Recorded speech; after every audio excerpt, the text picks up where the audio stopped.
I'm not going to say an awful lot, I guess, today. I'd rather that we get the chance to hear from you guys. But a big part of what we've been doing over the last week is just reaching out to all of our members. So hopefully you've all had an email from someone in the team over the last week or so, just introducing themselves as the main contact for all of our members. So what we're doing is we've kind of split between the 9 or 10 of us in the team. We've split up members and said, right, okay, let's go out and just check in on everybody, see how everybody's doing, see what kind of issues people are still experiencing. And there's a few reasons for that. First of all, we've got a webinar program, so we're trying to make sure that the content for that is just mega relevant, and that we're responding as quickly as we can to the really live issues that all businesses are facing. But we're also actively talking to governments in Scotland and in the UK, and the local authorities too, and just making sure that they know what's going on with businesses. There's a number of sort of self-employed, owner, manager, director type businesses that are falling through the business support cracks at the moment. So anything that you can tell us that helps us make sure government understands who's facing what is really important. So we've been doing a lot of that. Sarah has been working incredibly hard to get our webinar program up and running. Those of you that know me in real life will know that Sarah starts the year with her event program and she says, and that's it, we're not putting anything else in. And then I go off and have a meeting and go, Sarah, but this is really interesting. So last week we had 3 webinars a week. This week we've got 4. We've added an extra one in.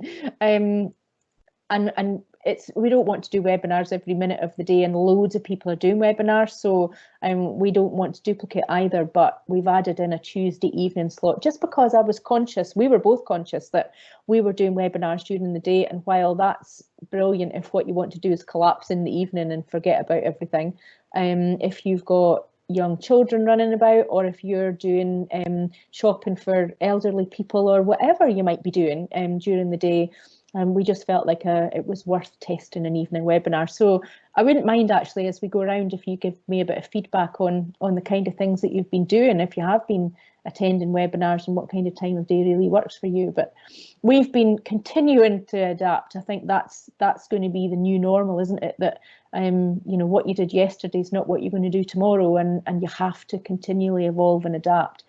And trying to keep an eye on what guidance is coming out from government. That's been very much top of our agenda as well. What we were saying, or experts were saying last week about the furlough scheme, and the fact that you couldn't really go off and work elsewhere, and then at one point earlier in that week you couldn't do any training while you're furloughed, and then all of that's changed. So all of the external guidance seems to be changing pretty dramatically. We've also been talking a lot to the local authorities, and hopefully some of you that are eligible for grants via the local authorities will have money in your banks either this, you know, today or over the next couple of days. But I know certainly that Dundee City Council and Angus Council were sending something like £3 million out each, which is super fast, and that's what we need. But there's lots of support that needs to come just as fast. People are telling us that they're struggling a bit to get some of their banks to listen to what they need, and they're struggling to get at the business interruption loan schemes. We've got people saying the furlough payment is fantastic, but if it was a payment and not a promise at the moment. So we're just working actually as hard as we possibly can to make sure that governments understand all those messages. And we've been working with our partners. So I'm hoping that some of you have seen that we've got a new Partners for Business programme that we launched last week. So that will take our Platinum and our Enterprise partners and really embed them in the work that the Chamber's doing at the moment. So they'll speak as part of our webinar programme. They're going to write articles for our website, but they'll also do business mentoring. So we've got some brilliant companies on there, from the local authorities, the universities and the colleges, to companies like Baker Hughes, Dover Fueling Solutions. We've got Journey Call in Arbroath. So there are so many people with so many skills. And even if your business is flying at the moment and you're wondering how to cope with it being so busy, or you're in absolute crisis, there will be somebody in one of those partners that will have the absolute skill to help you through it. So I would encourage you all to have a look at that and drop us a line if you'd like to take advantage of a bit of short-term, short and sharp mentoring to help you through it. I think that's enough from me. I think what we'll do is we'll go around. Please just take 2 or 3 minutes to introduce yourself and just tell us a bit about what your last week or your last few days has looked like, and then we'll make sure to go around. And then what we'll do at the end is there'll be a big sort of general discussion and a bit of Q&A. So I'm going to do this in the order that people joined the meeting. So if you're early, then you win. So Stuart Graves, you were first up. So do you want to unmute yourself and jump in? Remember to introduce yourself and your company as well, because some people forgot that last time. Okay, no problem. Can you hear me? Yes. Great. So my name's Stuart. Both myself and my business partner, Karen Dammer, work for Cooperative Learning Consultants. We work with education and businesses in trying to get people to work together to get better results, essentially. Primarily, our business is within education. So obviously, at the moment, education is completely shut down with no firm messages about when the schools will go back, understandably, because of the uncertainty of the situation. But the word on the street is that it's not going to be till August. So we are potentially looking at 6 months when we look back at March and consider that when we do get work in August, we won't be invoiced and paid for that until September at the earliest. So we're looking at 6 months without any income coming in. So we have kind of explored 3 different sources of support. The CBIL, Coronavirus Business Interruption Loan scheme, which we have or are in the process of applying for. I've had contact from the bank now about filling in forms and things. So had a bit of a panic about how much to apply for, because the minimum is £25,000. So we already have a loan that we are halfway through paying off, called an EFG. I think we spoke about it last time with some of your colleagues. I think it stands for Enterprise Finance Guarantee Scheme, if I'm saying that right. So that leads me on to the second source of support, which was our repayment holiday for the EFG, which was advertised on our bank's website and has since been taken down from the website. Now, I took a screenshot of the website just because I thought, when a member of staff phoned from the bank, they said that it's not guaranteed that you're going to get a 6-month repayment holiday. So I think they are in the process of deciding that can go ahead, but it's not been confirmed yet.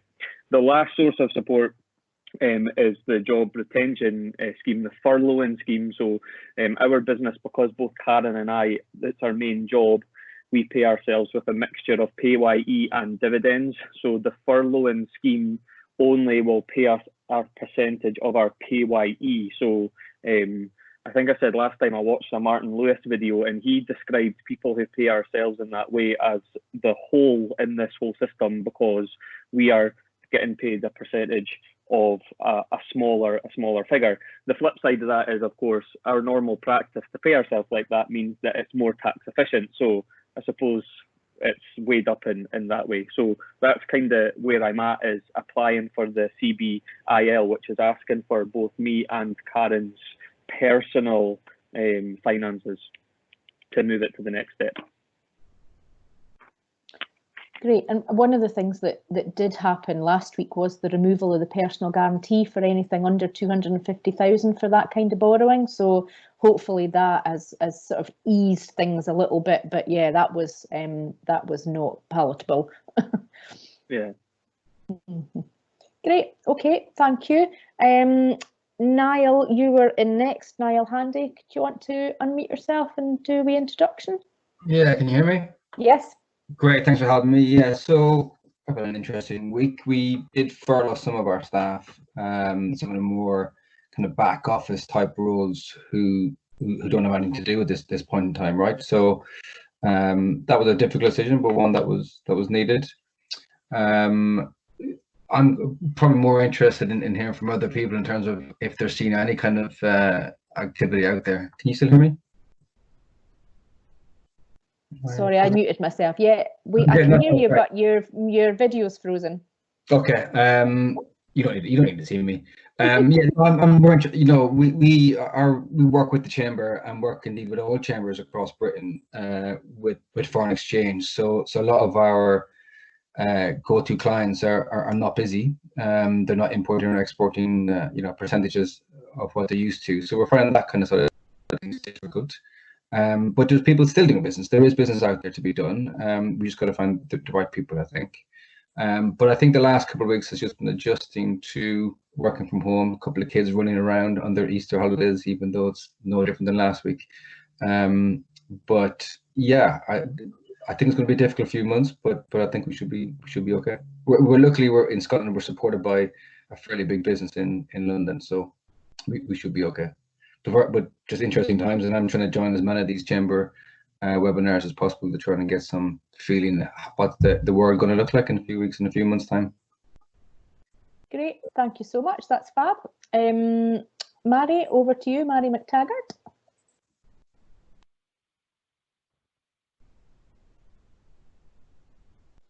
You need to unmute yourself, Mary. Hi. There you are. Hi there. Well, I'm a sole trader and I've only been operating since last May, so I also fall between the cracks.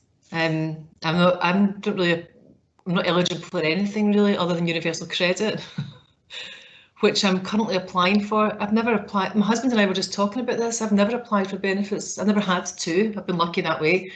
I used to be a social worker, so I was used to working with people who were in part of that system, and I kind of feel part of it myself now, and it's quite arduous. You know, trying to fill out the part of the form that's about whether you're employed or not when you're self-employed. I just didn't understand the questions. Anyway, I've had conversations with people now. The application's in, but I don't think I'll get it either, because my husband's employed. He works in the university, so he's still earning a wage. I have a feeling, I don't know for definite, but I have a feeling I probably won't be eligible for that either. So there's part of me that's looking at it from a financial perspective, thinking I'm luckier than some other people in society. I have that to be grateful for. I think because we don't have travelling expenses just now, because my husband isn't having to travel, he works in Stirling, we live in Broughty Ferry. I don't have travelling from my work because all of my contracts have fallen away. And we're managing just to cover all of our bills. So most of the time I manage to hold on to that and think, okay, that is lucky. And then sometimes I get a bit fed up about it, you know. I think there is a good bit of support out there. I feel a bit disheartened that I'm not included in that. I was a public servant for 25 years and then last year decided to strike out on my own. You know, pay my taxes, always have done. So, but most of the time I manage to look on the glass half full side of it. In terms of work, so my business is Mary McTaggart Coaching and Development, and I work with organisations and individuals predominantly around developing culture and supporting collaborative working. I do a lot of coaching, facilitation and training. Before everything ground to a halt, I was working with the Scottish Parliament, supporting their facilitators to work with the public and communities, doing a lot of work with health and social services to support them in their collaborative work and endeavours. But just now, obviously, all of these people they're dealing with frontline critical emergency work. So I don't have any work just now, but I'm keeping myself busy by, I'm doing pro bono work. I'm about to probably start some pro bono work with the NHS to support people that are on the front line and leaders within the NHS social services. I might also be starting some pro bono work with a worldwide organisation that are supporting medics on the front line, sort of trauma-informed half-hour stress support sessions online that are going to be virtual. So I hope that comes off because I want to be involved in these things. I want to be of service. It's kind of in my DNA. And I also have I spoke with Ross, that was great. I loved getting that email from Ross last week. And I emailed him back, he said, I'm free this afternoon and tomorrow. So we had a quick conversation because I'd written up a bit of an offer to put out, hopefully through yourselves. And Ross said, yeah, send it in to us. Because I work with a lot of different organisations, not just public sector. And my speciality is supporting leaders through complex change and complexity. And the kind of coaching that I do is, it's not therapy, but it has a bit of a therapeutic feel. It's perfect for these times that we find ourselves in. And I was on the very first webinar that you did, where I can't remember the woman's name, but she was a business leader managing a company, and she was speaking about the difficulty of managing everybody else's expectations whilst also being a human being yourself. And as things were starting to wrap up, that's what I was hearing from a lot of the leaders I was working with. But despite that, doing the coaching via Zoom, it still had a real intensity. And I think because people are in this difficult situation, just that bit of space to do that worked really, really well. So I'm putting out an offer, which is pay what you can afford to whoever it would be of service to whoever who could benefit from it. And yeah, that's how I'm keeping myself going just now. That's fab, thank you. I think one of the difficulties at the moment, isn't it, is that there's so much that's free. Trying to somehow continue to monetize something is really difficult. And as we kind of switch from, well, we've been locked down and then we've been panicking almost, how do we recover from this and then make sure people will still buy from us? There's an enormous amount of volunteering going on and ways that you can get involved and be of service, but what I want to make sure is that the companies that can't afford it are still buying, because we still need the economy to be keeping churning on round, so that we do come out of this with money to spend in our local shops, and to make sure that our small business community is all kind of as lubricated as it needs to be. Not as lubricated as my husband is in lockdown. But that feels like what everybody's doing, isn't it? Everybody's just enjoying themselves lots. Okay, Claire Matheson, over to you next. Sorry, Alison, do you mind if Jen goes next? Would that be okay? Yeah, of course, I don't mind. Good afternoon, everybody. Jen Stewart from Johnson Carmichael here. Sorry to jump the queue. I'm off at 3 o'clock for another call. I just wanted to highlight this week wearing my restructuring hat. I'm a licensed insolvency practitioner, and there has been a little bit of movement on some changes to the insolvency regime for business support. And also for individuals. So the Coronavirus Scotland Bill received royal assent on Monday and is effective today in terms of increasing a period of protection for individuals, sole traders, partnerships, trusts, unincorporated bodies, that if they're experiencing any form of financial difficulty, what they can actually do is apply for a moratorium of breathing space, which will give them 6 months. Under the normal rules, it's only 6 weeks, and you can only actually apply for that assistance once in any 12-month period. But they've extended it currently to allow a 6-month period, and you can apply more than once if you have been affected by the coronavirus pandemic. So what it does is it means that you can actually get protection from your creditors if they were going to take any action against you. So I think it's really worthwhile that people are aware of that, because if there are debts that people have been paying on an ongoing basis and they're not able to because they've had an income shock, that they are very mindful that there is support and help there, and obviously that that's something I can help with. The other point is that there are some measures that will come into play in the next probably 3 weeks for companies, and that's actually a moratorium of really up to 3 months, whereby these businesses will receive some protection from any creditor action. So again, just be mindful of that and know that there's some help there in terms of that. So it's not just about actually taking more loans to try and help you through it. It's actually about looking at the our business is actually able to sustain those payments, or do they need a bit of breathing space to be able to work out what is best, as opposed to rushing into taking more borrowings that you can't actually afford to repay. Essentially there's a kind of new restructuring plan that will build creditors into that. So if you are sitting on the other foot that you are a creditor and you're actually due money, that plan will incorporate essentially how you're able to be repaid. We obviously touched on my webinar last week on the provisions of wrongful trading, but there will also be some relaxations with the director's fiduciary duties. So that's really what I guess I've been focusing on this week, and I just wanted to alert everybody on the call to the fact that there is actually help there if people are struggling financially as well, and they need some breathing space to be able to sort matters out. Thank you. Brilliant. Thanks so much, Jen. That's fab. I was trying to type, but I'm just going to say this anyway. It saved me typing it. Jen, you need to write us a view from the bridge about that you just talked about. So maybe you could write us an article on that and we could get it up online.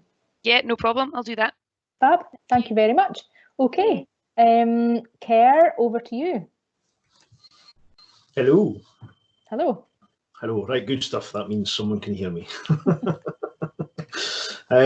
Yeah, so I'm a sole trader. I'm in the same sort of position as Marie, actually, in that I only started about this time last year, so I don't really qualify for much of the things that are in place, apart from universal credit. All I can say to Marie is I've been through it already, and once you get to the end of that, filling out forms and endless talks with people and proving out who you are and all the rest of it, if you are entitled to anything, it gets much easier after that. It's all online and it's all a very automatic process. So if you think you're going to be due anything, Marie, then stick with it, and honestly it gets a lot easier than it is right now. But yes, my business is audio production, which means I tend to work alongside a lot of other people. So the only sort of standalone business that I tend to produce would be podcasts and audio branding and things, but a lot of it will be working with video producers or with other types of producers of content. And so my ability to go out and generate that business right now is what's been absolutely killed. So still being in quite a sort of period of growth and changeability, that's been a bit crippling. I still have a sort of a retainer that thankfully is ongoing for another year, where I compose music for an app developer, and that's fine. That will keep me going in the short term sort of thing. But really, it is my ability to go out and grow the business in different directions that's been absolutely flummoxed, shall we say. And I was thinking about, how do I maybe kickstart some of the flow of ideas and cash and so on again, and customers.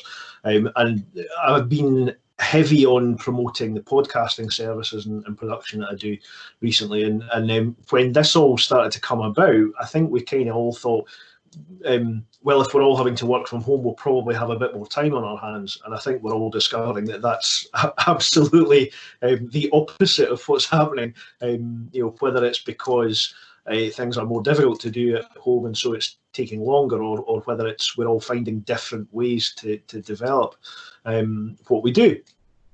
So I had thought about, well, how do I encourage people who had always thought about doing a podcast to do it and so on. So I'd be interested on anybody's thoughts about what we do at this time in terms of generating the business. Is a discount actually helpful for people right now, or is an extended payment term helpful for people right now, or is the bottom line that we're all going to be shy of spending the money, which is, as you already said, Alison, is not great. We need to encourage people who can spend the money to spend it right now to keep the economy going. So yeah, if anybody has any thoughts on whether discounts or whether extended terms is the way to go to try and encourage people, then yeah, I'd love to hear it. But that's about me. That's about where I'm at right now. Great, thank you very much. So I would encourage everybody just to jump into the chat if you've got any thoughts on that, and or keep that for the kind of Q&A at the end. Ailsa Cormie, you were in next. Do you want to jump in? Hello. Well, it's lovely to see everybody here. I'm quite enjoying having a meeting of adults and no one fighting about what they're going to eat next. So that's like a massive bonus in my house currently. So I'm Ailsa and I work for the University of Dundee within business school, and my specific role within that is around employer engagement. So as you may imagine, all of you being employers yourselves, getting people to come in and speak to students at the moment is not happening for two reasons. First reason being there are no physical students. The university is now teaching entirely online. As I say that, actually, it's now the Easter break and the students are now really working towards their exam period at the end. And the second reason being obviously that employers are very focused on their own businesses, how they're going to try and work through crisis, how they can diversify, is there anything they can do, so on and so forth. So the conversations I'm having at the moment are generally more looking at longer term things. And trying to look at how we do things again and diversify how we do things within the university, because we've never been an online institution before. So having to sort of look at that and how we can support both our students and staff around that, that's been huge. And this week's been very, very focused on exams for students. One thing that I have been doing, and I had a quick email conversation with Alison and Sarah about this, is we're hoping to do a couple of webinars over the summer for the students, because from our point of view, we are going to have in the business school students who have had their course cut short quite abruptly. So there are some of those skills and things that they would normally build in that last section that we're really hoping to try and give them a bit of uplift, if you like, over the summer, to give a bit of contact with different employers. Some of that might just be purely through webinars. We've got a couple of projects that we've got running, things like that. Obviously, I'm saying obviously, people don't know this, but within the business school, a lot of the students do internships over the summer period. So of course, they've all fallen through as well. And then you've got students who also are part-time workers, whether they work for Tesco or Next or something. Tesco's not a great example, but a lot of the sort of retail shop part-time staff. So that's all fallen through. So as a career service within the university, we're going to be looking at doing a few activities over the summer just to try and keep them engaged, upskill them as much as we can and get them ready to go into the workforce. Now, what that's going to look like, we can't tell them. And that's a real worry for them as well. So we're now focused quite heavily on this programme. And that's what this week's been about, me persuading people to let me just do stuff. But hopefully, it will give our students just an extra little bit of contact with people that they may not have contacted with otherwise. So it's been quite a hectic week of lots of high stress lecturers, high stress students, obviously, poor things, and also high stress staff who are now having to try and run things like a career service entirely online. So it's very, very difficult. However, everyone's rising to it. I have to say, there's a really good atmosphere in Dundee where, like Alison's saying, where people are trying to support each other, and there's a lot of information out there about, both the council and the chamber have done things about businesses that are now offering deliveries and just lots of communication that I don't see happening quite as well across some of the other cities. So I think it's very good. I think it's going very well in Dundee, and hopefully longer term, it means that we will come out there with those connections intact, and therefore hopefully those social connections to then continue and let the businesses continue their good work as well. Crossed. Okay.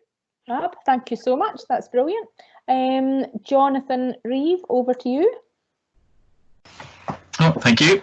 Hi, I'm Jonathan Reeve. I'm an architect for Voigt Architects. I was going to say we used to be based in Arbroath, but we're now based in various daughters' bedrooms and kitchens and places around Dundee and Angus. But yeah, we've had I find we weren't in last week's webinar, but we were in the first one 2 weeks ago, which feels like a long time ago. But a few things that we took from that was that we've tried to incorporate in our business, the regular team meetings. I think that was something that was really highlighted at the first meeting, and we found really useful. Just with Microsoft Teams or Zoom or whatever other platform that we were meeting, it started off every day, and it realized we needed to maybe shorten that to twice a week, but we've just found that really useful. And just using that technology to then meet clients, to have design team meetings. So we are trying to kind of keep business going as usual. I hate the word usual and normal because there's nothing that's normal and usual really at the minute, but the positive thing for us was that we've got lots of different projects at lots of different stages. So the projects that are obviously on site, because construction work has stopped, they are all stopped and are on hold. But we've got a lot of projects that are further back in the line. So projects that are maybe in building control or in planning or even at feasibility stage. So these are all the projects that are really keeping us going, that we're able to push forward. And again, we've just had a bit of a mixed bag with those. We've had some projects where we were hoping to move on to those next, and we've had clients, cancelling the projects, and that's completely understandable. We've been in close contact with each of those clients, but with those other projects where they're actually wanting to push on, they want to put in for planning permission. We're all fully set up for remote access. We've got access to all of our software. I think architects nowadays, we do like the person-to-person contact, but there's a lot of stuff we can do on the computer remotely. So that's really helping us.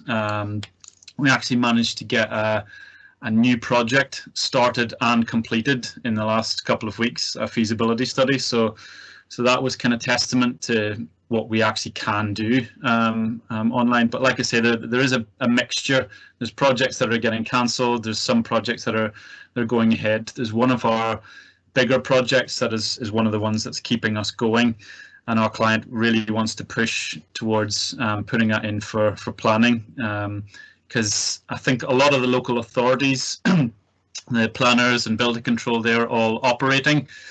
So again, we've been in touch with them. We've been on the phone. And they're able to function slightly differently, but they're able still to provide a service. And where, like a planner would normally be on site inspecting the property, we're sending them photos. So there's sometimes ways around things that we can do to help. So, but yeah, we're trying to kind of keep things going. We're a small practice. But we've got a lot of projects, so for the time being, we're looking like we're okay. How long this will last for, we don't know. That's the kind of big thing. I think we've enough to probably sustain us in the short and medium term. But if this kept going for long term, or if construction wasn't allowed to function for long term, then there'd be a lot of architects and engineers and similar people that would be in trouble. Thanks, Jonathan. That's great. One thing that I think I heard through Angus Council was that they have taken their pre-planning onto an online form. Is that a new development? Do you see much of that elsewhere? Yeah, there's been a few changes with planning and builder control. Angus Council, before this all happened, they used to have a pre-application, a free pre-application service where we could phone an officer or send them some information and have a pre-application meeting free of charge. So from the 1st of April, they started charging for that. But as part of that service, they were moving towards an online. Now, I don't know whether they've scrapped the charges but that was in their plan anyway. So the fact that that's happened has been good timing. But I know planning and building control are changing a lot. A lot of the local authority planning committees have been scrapped, and they're trying to determine how they can make those function for major applications. But in some instances, planning permissions have been extended. I'm trying to find out from the government of of exactly what that means, and our authorities applying that differently, because we cover, Dundee, Angus, Fife, Perth and Kinross, and there's a lot of differences between the local authorities. So, but we have heard of planning permissions being extended and building warrants where they would run out. Some local authorities are actually extending those. So again, all of these things that are being done either nationally or locally are very helpful. Yeah. Well, and if there's anything that we can do through Scottish or British chambers to maybe make that a bit more of a level playing field across different local authorities, then raise that, and we'll definitely do something like that. Fab. Okay, Trevor Fenton, over to you next. Hi, thanks. Hi. Trevor Fenton from Fenton's Commercial Law. I'm a commercial lawyer providing affordable legal support in plain English for small businesses across Tayside, all of Scotland and Canada. I guess the only thing I've got, the furlough program I find a bit bizarre for small businesses in particular. If you've been paying yourself a salary, which I realize a lot of small business owners don't do, but if in fact you have been paying a salary, you've got kind of a funny choice to make here. If you do nothing with your business and just let your business, sort of shut it down for a bit, or even let it sort of wither away for a few months, you actually get rewarded by the government for trying nothing. But if you try to pivot and do something to keep revenues flowing into your business, and then you don't succeed at that, you get punished with no payment at all. And so I guess I'm hoping some of the feedback that the chambers of commerce are feeding back to the government is that that's kind of a bizarre situation for businesses to find themselves in with a supposedly business-friendly, entrepreneur-friendly government, where they're basically saying, give up and don't try, we'll give you a lot of money, try and fail, and you get punished harshly. So it's, I mean, I realize it's a very new situation. They're trying very hard to come up with programs that will help the economy not crash and be resilient programs that won't be too easily abused. But this is one sort of absurd, sort of sickening consequence of what they've come up with to date. And I'm hoping with the right input from the chambers of commerce, they'll find their way through to make an adjustment, because it just doesn't make any sense to be punishing people for trying, which is literally what the current program does. Aside from that, yeah, I'm just doing a lot of this kind of thing. I'm trying to figure out how to build my business when I can't meet people face to face, which is the normal way of doing things. So I guess that's me and probably a million or two other businesses finding themselves in the same boat right now. Great, thank you. I think if one thing that this is all teaching us is that we can be very, very active online. And, even if it's just, talking to public sector in a different way and them having to adapt. And, actually, it's just a very level playing field. We've all had to adapt to it. So, yeah, coming out of it's going to be strange, isn't it? How much of it will we retain, and how much of it, I hope we don't just go back to, oh, we'll better go and have a face-to-face event or a face-to-face meeting, because actually there's some real benefits to doing things electronically, aren't there? So yeah, great. Okay, Graham Parker, you're up next. Afternoon. Hi. I was just checking that it was afternoon. Yeah, Graham Parker from Connie's Accountants and Advisors. I suppose the first 2 weeks were, and they're still busy, but were very, very busy for us, dealing with various questions from all clients and grants, and what does actually furloughing mean, a term that's never been heard of in its life, but it did exist before this. So I think that's where the majority of our work was in the first 2 weeks. That seems to have dried up slightly this week, but instead what we're doing is chasing clients' records. So obviously 31st March just passed, and we wouldn't normally have requested books quite so early as this, but we're giving people the opportunity to try and at least do something with their bank, reconcile various bits. But we're actually asking for it now, and if things aren't done for March, we're going to pick it up and finish it off for them. So that's quite good, to keep everybody as busy as possible, to avoid us furloughing our staff for as long as possible. We'll have had to furlough some, basically mostly in the admin team, just at the end of last week there, because we just ran out of stuff that they could do, which kind of makes sense. After 2 weeks of tidying up databases, there's only so much they can do. So unfortunately, but the rest of the staff were also there and still working to do client stuff, which is impressive. like Jonathan said, I don't know how long we can last with that. There's only so many books we can chase, and if other businesses are quiet, are closed, then we're going to struggle. But certainly just now seems to be going okay. Brilliant. I forgot I was muted, Graham. Thank you. Alistair Booth, over to you. Thanks, Alison. A bit like Graham, actually, we've been really busy as well, just kind of supporting clients, because obviously we've been advising from an HR perspective. So we're kind of really busy up until the Chancellor made the announcement on the 20th of March about the job retention scheme. And then once that was announced on the Friday, lots of kind of calls and emails over that weekend with, clients, especially in kind of retail and hospitality. So since then, we've been really kind of working with them, trying to kind of navigate through that process, and that's went pretty successfully. I think we looked yesterday, and I think we actually did a kind of quick head count, and we think we've successfully navigated about 1,000 people through the scheme, which is no kind of mean feat actually. What we have kind of found the last few days, our workload has kind of quietened down a little bit. A lot of the businesses we work with are now kind of temporarily kind of closed, so there's a lot less activity. What we have kind of been working on the last few days is some of the clients we're working with, that they've run into a bit of a cash flow problem, actually still paying staff wages. So that's been a bit of an HR implication around how do we communicate that with the teams, where we promised in good faith they would be paid the 80%. We're now kind of hearing it's possibly the end of April before we even, the scheme's up and running. So what do we do? So what we've tried to do there is where it's been businesses with a weekly payroll, is just helping them consult around making a change, moving that from weekly to monthly, and then trying to kind of make a kind of halfway house type payment so that staff aren't kind of disadvantaged. The good thing is, through some of the cultures in these workplaces, the staff can understand that the business owners' hands are tied, so they've been quite receptive to it. So we've just kind of been helping them manage through that process. So we have kind of seen a slight decline in client activity the last couple of days, and we think that'll probably continue throughout the month of April.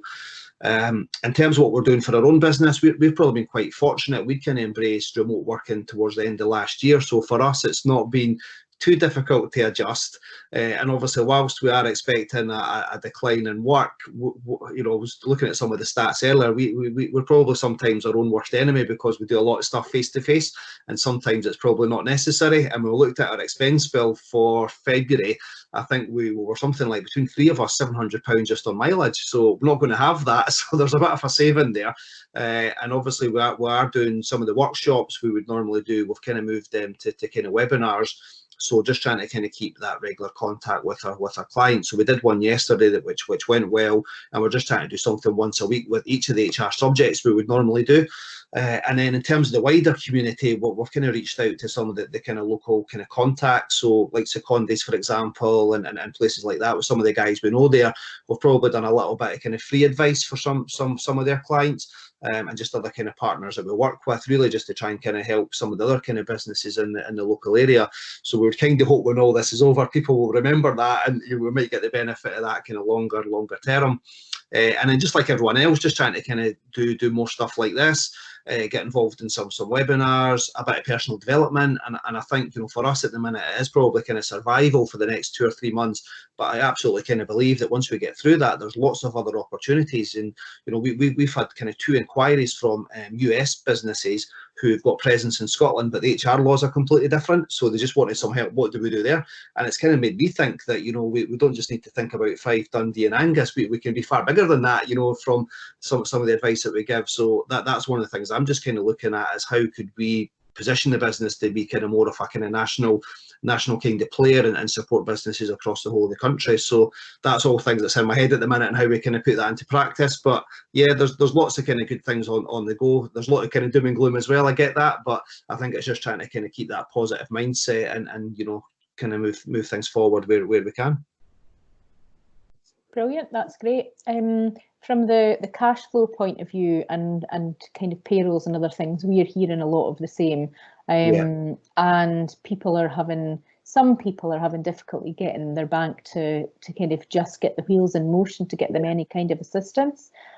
Sometimes that's because their business might be couple of £1 million of a turnover, but they fall through the cracks of having a named advisor. So one thing that the Chamber network has been working hard on behind the scenes is making sure that the banks don't all just close their doors for the bank holiday and forget about everybody that's desperate.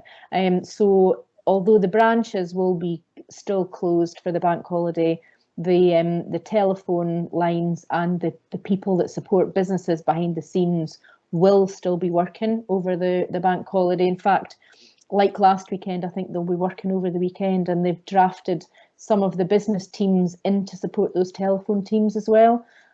So I think it's just important that people keep talking to their banks and make sure that, you know, if you want a VAT holiday, that you cancel your direct debit and you ask HMRC for all these, you know, the time to pay that you can, and just talk to all your advisors and make sure you're on top of all that, because I would hate for people to think that the government's just not going to ask for the VAT next time around, and that's just not going to be the case. Although we're pushing for them to do it, it seems ridiculous that people have to try and remember to opt out of that when it's been announced that it's going to be. But yeah, as far as I know, maybe Graham can correct me, but they haven't come out yet and said that they're not going to ask for it, but we're pushing for them to not ask for it, and we're also talking to them about NI and PAYE obligations as well. So anyway, but moving on, we've got a couple of other people to go, and then I'm going to disappear while the rest of the team kind of take you through the Q&A. So Lewis Murphy, do you want to give us a bit of an update on what's going on with you guys? Hiya. Hi. Yeah, we're in a bit of a weird situation because we do all of our sales through retail. With the Dundee Gin Company, sorry. So it's all kind of off-licensed shops and stuff, and a lot of them have shut. We were doing deliveries and trying to adjust a bit, but with licensing being shut, we can't actually get our license ran out yesterday, and we can't apply for another one. So we can't do deliveries anymore. We can't sell anything anymore at the moment. There's still a couple of our retailers that are open, and we're trying to support as much as we can, working with a few of the restaurants as well. But that's kind of us. Other than that, I mean, we'd be doing kind of summer shows, and I mean, like days like today, we'd be out and doing a show somewhere, so missing out on a bit of that, but we're eligible for most of the kind of grants and funding. Been going quite a while now, so yeah, we're all okay on that side. Gives me a lot of time to catch up with admin. Probably the first time I've ever been ahead. But yeah, that's kind of us. I mean, it's a lot of what we've been doing is trying to reach the customers in different ways. We're not seeing them at shows, so we kind of have been looking at doing online cocktail classes and stuff like that, and everyone's trying to adjust it, and with the gin and the whiskey and stuff, but there's only so much we can do. We're looking at new ways to retail through, as I say, through other people's licenses, but at the moment we're just kind of helping out with our current retailers and trying to see if we can help out anybody that's still open. But yeah, that's about us at the moment. It's quite quiet with us. We were really busy just as it started. Everyone was bulk buying, so we were delivering out cases to people and stuff like that. But yeah, as I say, now it's kind of died down, and it's time to just catch up with a bit of admin, see what we can do. A couple of our clients are still open, so we can support them. But well, for example, our biggest client is actually Loganair. But yeah, so our last few orders we were trying to get out the door to them very quickly. But yeah, that's about us. It's just working out new ways to reach the customers, working out new ways to communicate with them, and seeing what we can do to help. But yeah. Brilliant, thank you so much, that's great. And last but not least, Jerry Higgins.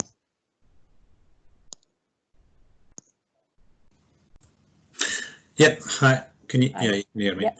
Yeah, Jerry Higgins from Communicating Culture. I'll be brief. This week's been really quite busy. Finishing off a project, and I suspect that if I'm on this webinar next week, I'll be saying I've got nothing to do, so a bit of a cliff approaching, I suspect. I won't talk about all the things I do, but one of them I do is think about companies that are going international and help them with when they're going into different business environments and different cultures. And that's one area that I've seen a bit of uptake on, and I think it's just people taking the opportunity to do a bit of prepping, to do their homework now, and thinking well ahead for the, 2 steps ahead for the future.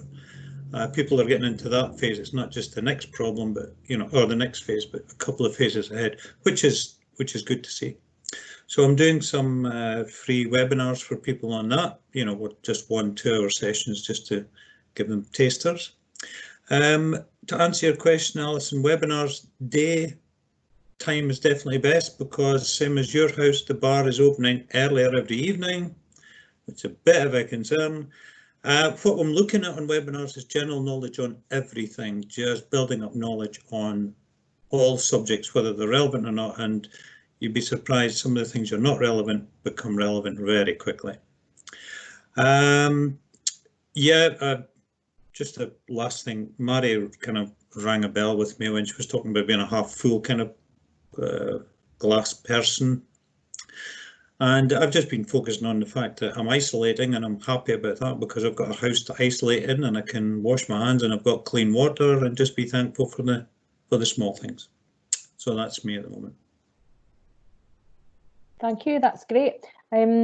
Those of you that might have been on last Wednesday's mental health and wellbeing workshop webinar with us, one of our speakers was talking about the 5 steps to mental wellbeing.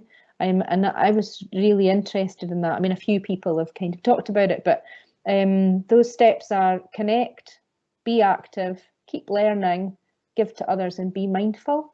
And actually, I think even, so just connecting with people on webinars is as important as ever.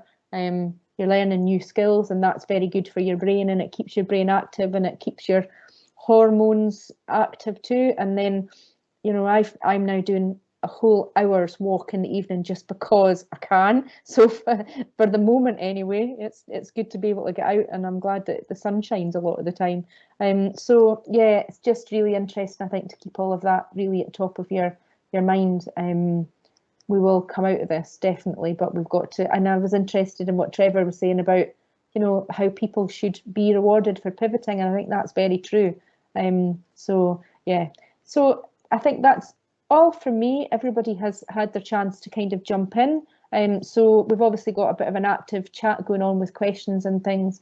I'm going to hand over to Vince, who's going to take over that chat, and I'm off to take part in a Scottish Chamber conversation with Fiona Hislop and hear what Scottish Government is saying about the economy and whatnot. So if there's something to report from that, then I'll come back and let everybody know on social media or on an update from our website. But thanks so much. I've really enjoyed the hour again today, and I'll catch up with you if you're going to be on our cash flow webinar this evening.